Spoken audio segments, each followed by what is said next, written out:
नमस्कार, स्वागत है आपका आपके अपने यूट्यूब चैनल पर। पिछली वीडियो में हमने पढ़ा था वर्ण विचार पार्ट फर्स्ट और आज हम वर्ण विचार पार्ट सेकंड पढ़ने जा रहे हैं। पिछली वीडियो में हमने स्वर के बारे में अच्छी तरह से पढ़ा था और आज इस वीडियो में हम उसी का दूसरा पार्ट व्यंजन उसके बारे में पढ़ेंगे। देखिए क्या होता है व्यंजन। व्यंजन वर्णों का उच्चारण रुक रुक कर होता है। ये वर्ण आधी मात्रा वाले होते हैं। व्यंजन वर्णों का उच्चारण कैसे होता है? रुक रुक कर। अगर हम इन्हें रुक रुक कर नहीं पढ़ेंगे तो हमें इनके अंदर से स्वरों की साउंड आना शुरू हो जाएगी। ये वर्ण आधी मात्रा वाले होते हैं क्योंकि इनके अंदर ए नहीं होता, स्वर नहीं होता। अगर इनके अंदर हम स्वर जोड़ते हैं तो कै ऐसे बन जाता है। अगर हम इसके अंदर से स्वर निकाल देते हैं तो ये ऐसे बन जाता है। तो ये आधी मात्रा वाले होते हैं। बिना स्वरों के इनका उच्चारण असंभव है। अगर हम व्यंजनों का उच्चारण करते हैं तो हम बिना स्वरों के इनका उच्चारण नहीं कर सकते। जैसे हमने बोला कै, तो कै के अंदर ए की साउंड जरूर आएगी अथवा इनके उच्चारण में श्वास वायु बाधा के साथ बाहर आती है। अगर हम स्वरों का उच्चारण करते हैं तो हमारी श्वास वायु बिना बाधा के मुख से हमारे बाहर निकल जाती है, पर जब हम व्यंजनों का उच्चारण करते हैं तो हमारे मुख से जो हवा निकलती है उसके कहीं ना कहीं कोई रुकावट जरूर पैदा होती है। आगे देखिए, व्यंजन वर्णों को 3 भागों में बांटा जा सकता है। अब अगर हम व्यंजन वर्णों को पार्टों में डिवाइड करें तो इसके 3 पार्ट हैं। सपर्श व्यंजन, अंतस्थ व्यंजन और उष्म व्यंजन। कौन कौन से 3 हैं? सपर्श, अंतस्थ और उष्म। अब देखिए सपर्श कौन से हैं? वे वर्ण विभिन्न वागेंद्रियों जैसे कंठ, तालु, मूर्धा, दंत, ओष्ठ आदि से स्पर्श के कारण उच्चारित होते हैं। यानी कि जो हमारे उच्चारण स्थान होते हैं कंठ, तालु। अगर हम ये देखिए, वैसे ये मैंने चित्र सा बनाया हुआ है। सबसे पहले हमारा होता है कंठ, सबसे नीचे, उसके ऊपर तालु। अगर हम थोड़ा उससे ऊपर जाएं तो मूर्धा, और उससे आगे दंत, और सबसे आगे होता है हमारा ओष्ठ। तो जब हम सब इनके साथ स्पर्श करें, अगर किसी व्यंजन को हम बोलते हैं तो इनके साथ स्पर्श होकर बोला जाए तो हमारा हो जाएगा स्पर्श व्यंजन। स्पर्श व्यंजन कै से लेकर मैं तक होते हैं। हमारे कहाँ तक होते हैं? कै से लेकर मैं तक हमारे स्पर्श व्यंजन होते हैं। और एक और बात, इनको वर्गीय व्यंजन भी कहा जाता है। जैसे कै, ख, ग, ग, अड़। अगर कै वर्ग हो गया, इसके आगे हो गया चै वर्ग, फिर टै वर्ग, फिर तै वर्ग, फिर पै वर्ग। तो ये कौन से हैं? वर्गीय व्यंजन होते हैं। और ये 25 होते हैं कै से लेकर मैं तक। अंतस्थ व्यंजन, ये व्यंजन सपर्श और उष्म के बीच आते हैं। ये सपर्श व्यंजनों के और जो हमारा अगला पार्ट है उष्म, इन दोनों के बीच में ये आते हैं। और हमारे जो ये कौन से हैं? ये, रे, ले, वे। और जो हमारा ये और वे है, इनको हम अर्ध स्वर भी कहते हैं। क्या कहते हैं हम इनको? अर्ध स्वर भी कहते हैं। तो हमारे अंतस्थ व्यंजन कितने हैं? 4। आगे है उष्म व्यंजन। ये ऐसे वर्ण हैं जिनके उच्चारण में विशेष घर्षण के कारण मुख से गर्म हवा निकलती है। यानी कि जब इन्हें बोलते हैं हम तो हमारे मुख से गर्म हवा निकलती है। जैसे हम श है इनको बोलते हैं तो अपने मुख के आगे, इनको बोलते टाइम अपने मुख के आगे हाथ रख के देखिएगा, थोड़ी सी गर्म हवा निकलेगी। तो ये कौन से हमारे हैं? उष्म व्यंजन है। आगे देखिए व्यंजन, देखिए हमारे क, ख, ग, ग, अड़, च, छ, ज, झ, अ, ट, ठ, ड, ढ, ढ, त, थ, ध, ध, न, प, फ, ब, भ, म, य, र, ल, व, श, ह, श, त्र, ग और श्र। ये हमारे सारे व्यंजन हैं। अब इनको हमने वर्गों में बांटा है। पहले वाले को कै वर्ग, दूसरे वाले को चै वर्ग, तीसरे वाले को टै वर्ग और तै वर्ग, पै वर्ग। ये जो हमारे हैं ये ड और अड़, और ड, ये हमारे हैं। इनको हम बोलते हैं उत्क्षिप्त व्यंजन। कौन से बोलते हैं? उत्क्षिप्त। व्यंजन बोलते हैं इनको हम। अगर हम देखते हैं तो इनका यूज कभी भी शुरुआत में किसी अक्षर की नहीं होता। जैसे हमने लिखा लड़का, तो शुरुआत में कभी भी इन दोनों अक्षरों का मतलब किसी अक्षर की शुरुआत इन दोनों से व्यंजनों से नहीं होती। हाँ, ये जिसके नीचे ये बिंदी नहीं है उससे हमारे किसी भी वो शब्द की शुरुआत हो सकती है। आगे देखिए, अलप प्राण, जिनके उच्चारण में वायु की मात्रा सामान्य रहती है। इसमें सारे स्वर आते हैं जिनके उच्चारण में हमारे वायु की मात्रा सामान्य रहती है, न ज़्यादा बढ़ती है और न ज़्यादा कम होती है, सामान्य सा रहता है हमारे मुख का। तो प्रत्येक वर्ग के 1, 3, 5 यानी कि पहला, तीसरा और पांचवा वर्ण, सारे स्वर इसके अंदर आ जाएंगे। सारे स्वर और प्रत्येक वर्ग का पहला, तीसरा और पांचवा वर्ण, यानी कि पहला क, च, ट, त और तीसरा ग, ज, ड़, द, ब और पांचवा, यानी कि जो हम कह सकते हैं कि विषम संख्या इसमें आएगी 1, 3, 5 ये वाले, और सारे स्वर इसके अंदर आ जाएंगे। और हमारा जो अनुस्वार होता है, जो हम ऐसे बिंदी लगाते हैं किसी के ऊपर, तो वो हमारा अनुस्वार और अंतस्थ व्यंजन जो हमने पीछे पढ़े थे, य, र, ल, व, ये किसके अंदर आते हैं हमारे, ये आते हैं हमारे अलप प्राण के अंदर। आगे हमारा महाप्राण, इनके उच्चारण में वायु की मात्रा पर्याप्त होती है, यानी कि अलप प्राण से ज़्यादा होती है।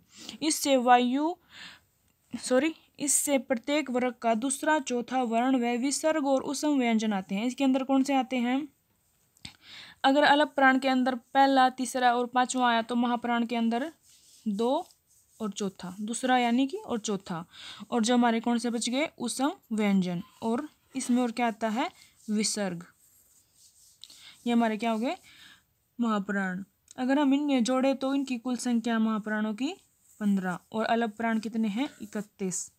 आगे है हमारा अघोष वर्ण। अघोष वर्णों के उच्चारण में स्वर तंत्रियां परस्पर नहीं मिलती, अतः वायु आसानी से बाहर निकल जाती है।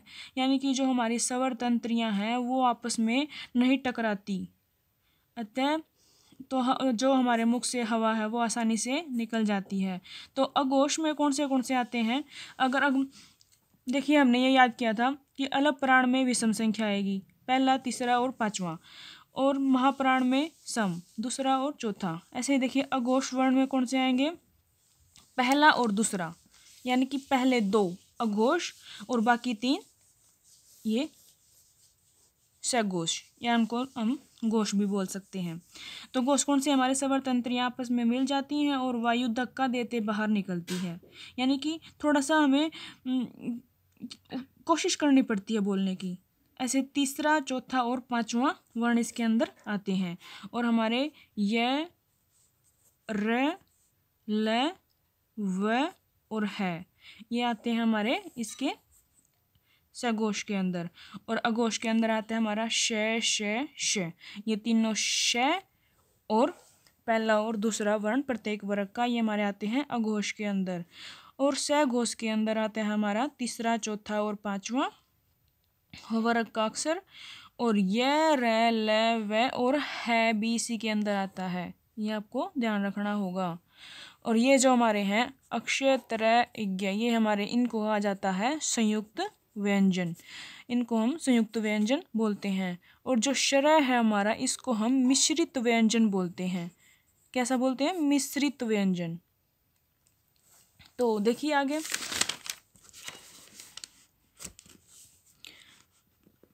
आगे हमारा अभ्यांतर पर्यटन के आधार पर व्यंजनों के भेद। तो अभ्यांतर पर्यटन के आधार पर पहले हमने स्वरों को पढ़ा था, जिसके 4 भेद थे: अर्ध, अवृत, विवृत, अर्ध संवृत, संवृत और विवृत। और अब यहाँ पर हम पढ़ते हैं व्यंजनों के अभ्यांतर पर्यटन के आधार पर भेद। तो इसके हैं हमारे 8 भेद। सपर्श के अंदर हमने पीछे पढ़ा था कि कै से लेकर मैं तक 25 वर्ण आते हैं। और सपर्श संगरसी व्यंजन, इसके अंदर न, छ, ज और झ आता है। और संगरसी व्यंजन मैं, श, है, ख, ग, ज, फ, ब अनुनासिक ये हमारा इम्पोर्टेंट है। देखिए इसके अंदर आता है हमारा वर्ग का 5वां अक्षर गे, जे, अणे, न, म और अनुस्वार, तो ये हमारे अनुनासिक के अंदर आते हैं। और देखिए हमारा पार्श्विक, इसके अंदर आता है हमारा ल।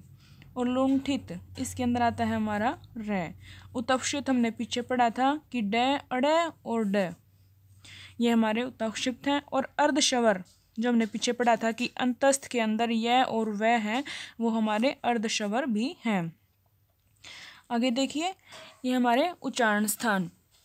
उच्चारण स्थान को मैंने क्योंकि मुझे संस्कृत आती है, संस्कृत में मैंने ऐसे इसको याद किया है, तो मुझे लगा कि ये आसान होगा, मैंने भी ऐसे याद किया ये, तो मैं आपको इसी तरीके से याद बताना चाहती हूँ।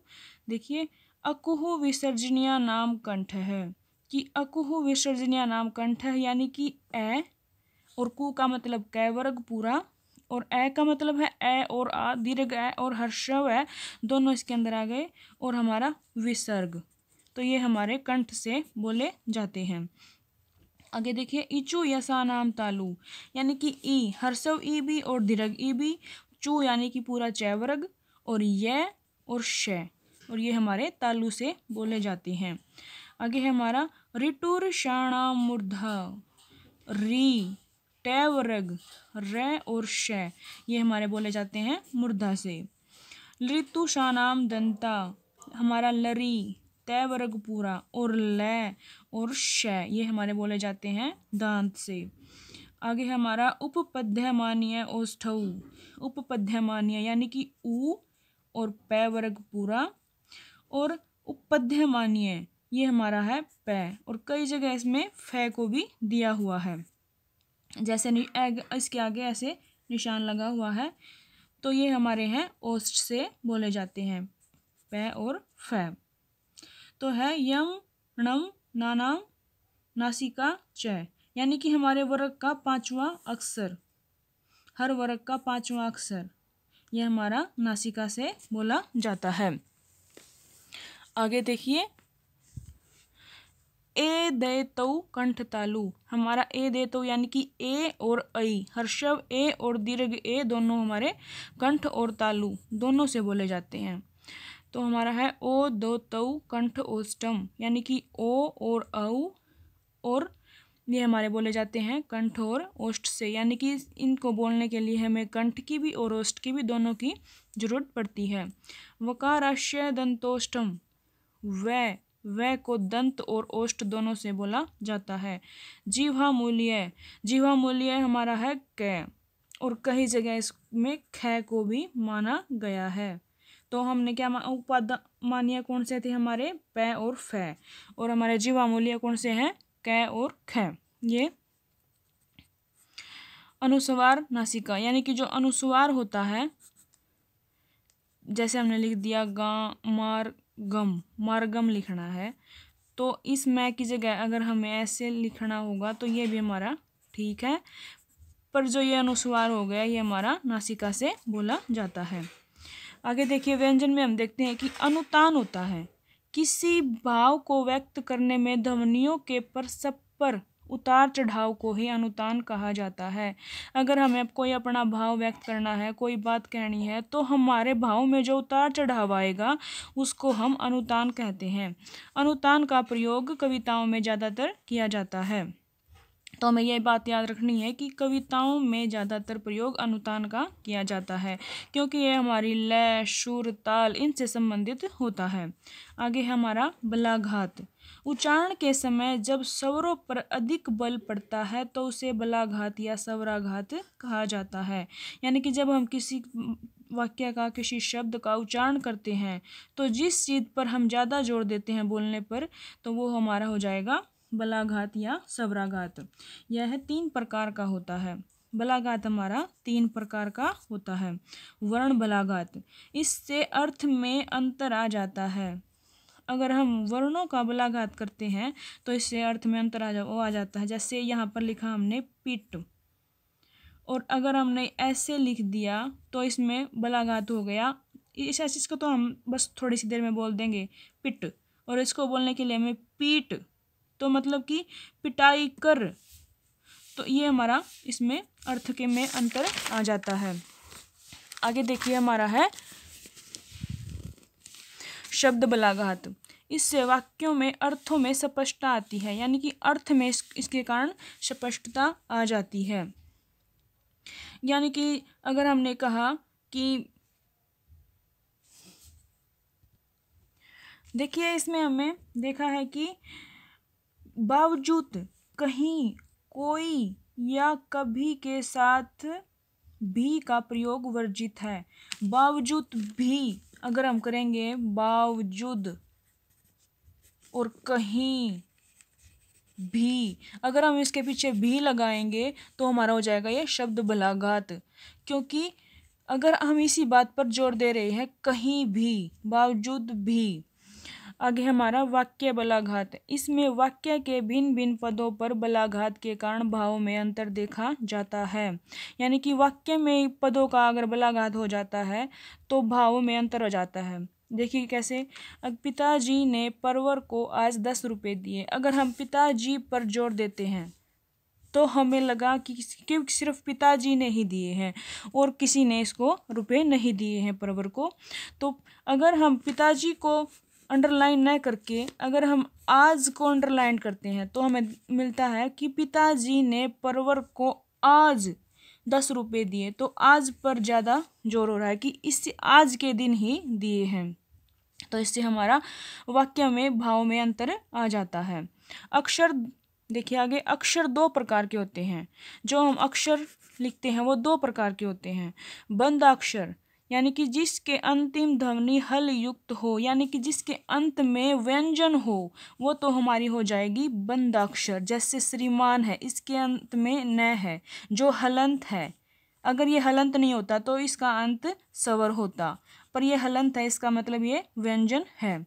जैसे जगत है, जगत के अंदर भी क्या है, पीछे व्यंजन है। तो ये हमारे हो जाएंगे बद्धाक्षर। दूसरा है हमारा मुक्ताक्षर। जिसकी अंतिम ध्वनि स्वर हो उसे हम मुक्ताक्षर कहते हैं। जैसे माला, गाना, जा आदि, क्योंकि इनके पीछे क्या है, हमारा स्वर है।